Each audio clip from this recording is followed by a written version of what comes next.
Ladies and gentlemen, please rise for the entrance of the official party and remain standing for the playing of the national anthem.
Please take your seats. Colonel Porter, First Sergeant Pelkey, Major Danos, and friends, I'd like to thank you for your attendance at the graduation of AMED Aviation Crew Member Course 22-225. Welcome. My name is Staff Sergeant Yanez, the NCOIC of the AMED Aviation Crew Member Course and the Master of Ceremony for today's graduation. These students have spent the past 4 weeks pouring their heart, sweat, and tears into learning the skills necessary to treat patients medically in an environment that reduces your ability to see, hear, and even touch a patient, making it difficult to appropriately provide patient care. But I can say with confidence that everyone sitting in these seats today is ready to treat our soldiers on the battlefield. The students went through progression of tasks. The first task trained was the lineage of medevac history, as well as recognition of aircraft components and systems. The students were challenged to appropriately identify the UH-60 engines, transmission, landing gear, hydraulics, and the APU systems of the aircraft, all while still having to understand the mission of a General Support Aviation Battalion and the way they function in the theater of operations. The students also survived rigorous water survival training and experienced the shallow water egress trainer. The next task was learning the nuances of the physical demands that the aviation environment requires and how it can affect patient care.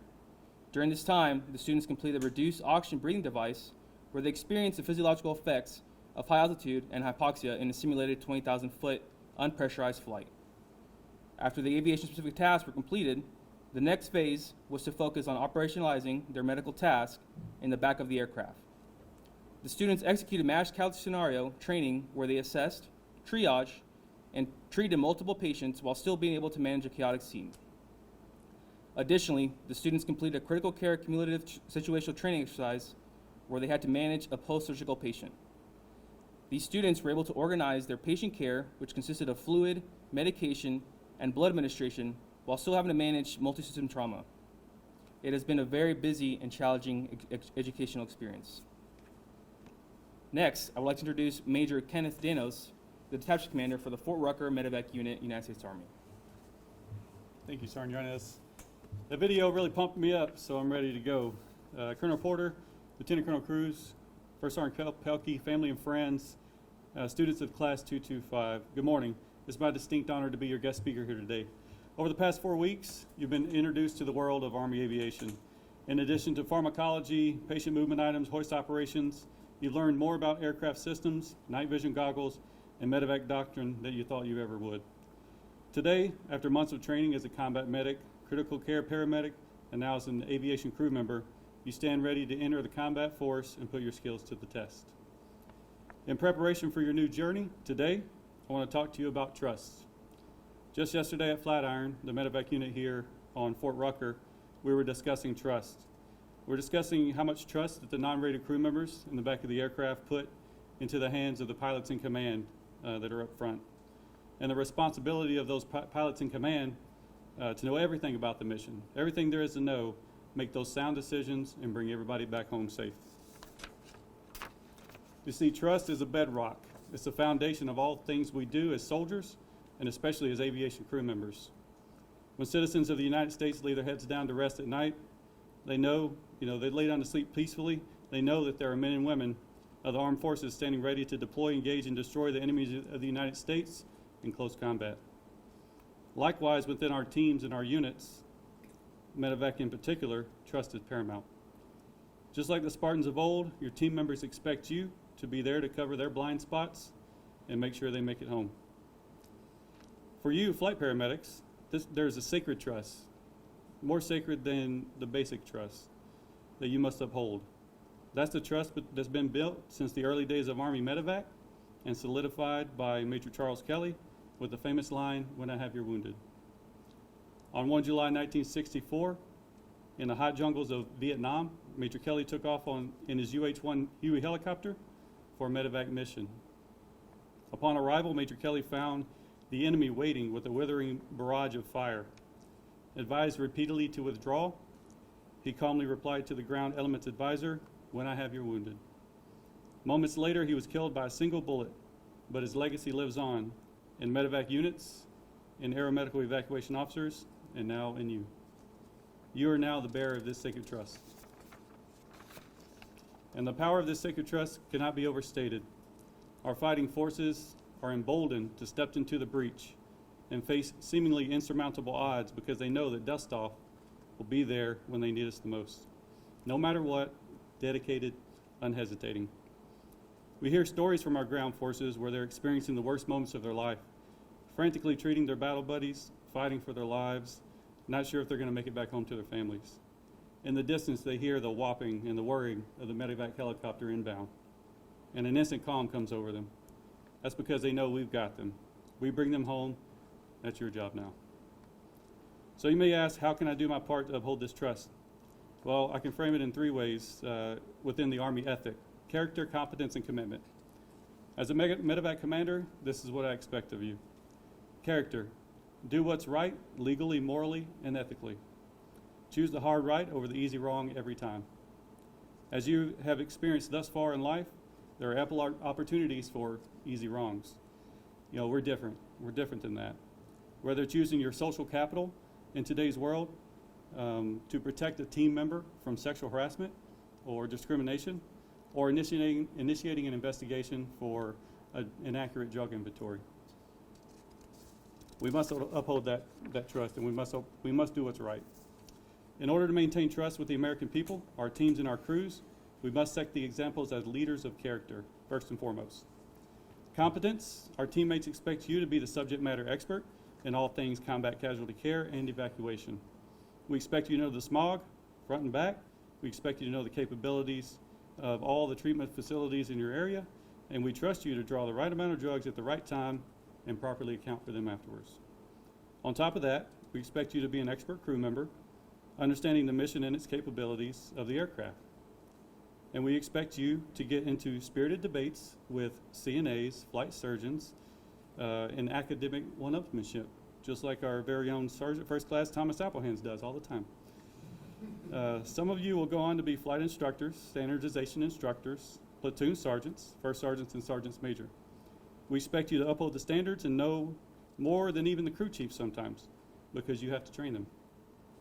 In order to maintain trust, you must dedicate yourself to never-ending improvement to increase your confidence. Commitment: we expect you to give everything you've got to accomplish the mission. No matter what, no matter the adversity, obstacle, or challenge. We owe it to those who came before us, like behind me, our very own Silver Star recipient, Staff Sergeant Armando Yanez, who answered the call despite the threat of never coming home. And he did that twice. While his helicopter was being riddled with bullets, he went back in. And we owe it to those like Medal of Honor recipient and Army Ranger Sergeant First Class Christopher Solis, who gave the ultimate sacrifice protecting one of our medevac crews despite overwhelming odds against intense machine gun fire and small arms fire in Paktika Province, Afghanistan, July 2018. In order to maintain trust, you must fully commit to the mission and the nation. And so this is my challenge to you. Uphold the sacred trust and the bond that the dust-off teammates before you have built. Be the angels of the battlefield that people count on, because without you, there is no medevac. When I have your wounded, dust off.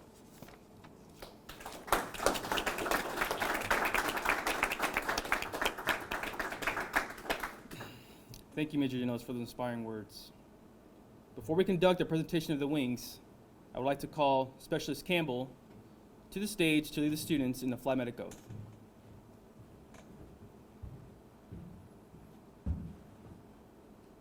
Class 225, attention! The Flight Medic Oath.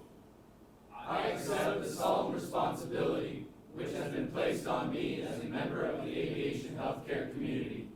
I will selflessly continue to devote my efforts to further the field of aviation medicine and aviation safety. I will endeavor to remember that my education is never ending. My work will not waver. Proficiency in my skills are the tools on which many lives will depend. My duties as an aviation medical aid man are, first, to be totally dedicated to the preservation of life and limb of my fellow soldier. Second, to maintain myself in a state of perpetual readiness. Thirdly, to show by example the devotion to duty, honor, and country. I will not lose faith in my God, my country, my duty, or my colleagues. I will strive to provide the best possible care to those entrusted to my skills. This I do solemnly swear on my honor and by the heavens in which men fly. Take seats. Before we conduct the presentation of the wings, Specialist Campbell will return to First Sergeant Pelkey what he was issued at the beginning of the course. Specialist Campbell was chosen to be the bearer of the Legacy Basic Aviation Wings and was issued the wings at the beginning of the course to be carried at all times.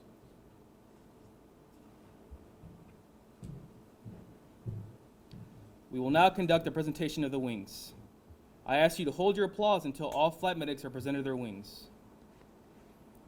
The distinguished honor graduate and honor graduate are Sergeant Michael Manicelis and Jesse Pomavangse.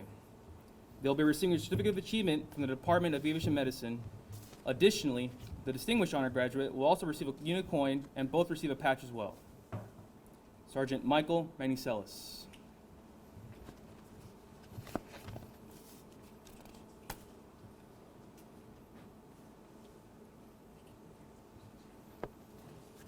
Sergeant Jesse Pomavangse.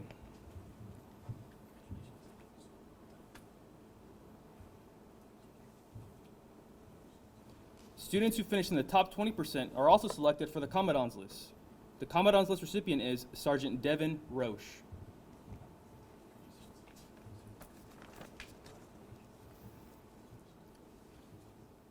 The remaining graduates of Class 22-225 are Specialist Keith Campbell,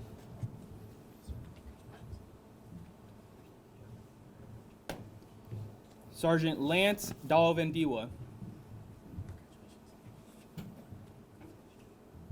Sergeant Eric Decker, Specialist Dylan Draper, Sergeant Nicholas Holtzclaw, Specialist Derek Grant,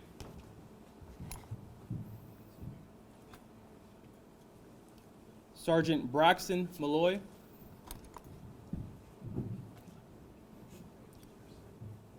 Specialist John Mayfield,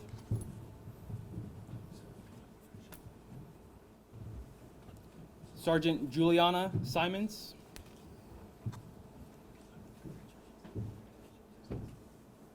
Sergeant Anthony Rowland,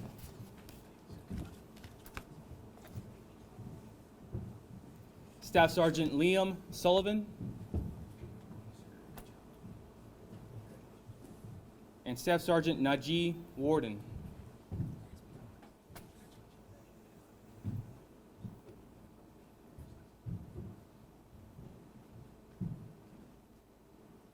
Ladies and gentlemen, I present to you the graduates of AMED Aviation Commemorative Course 22-225.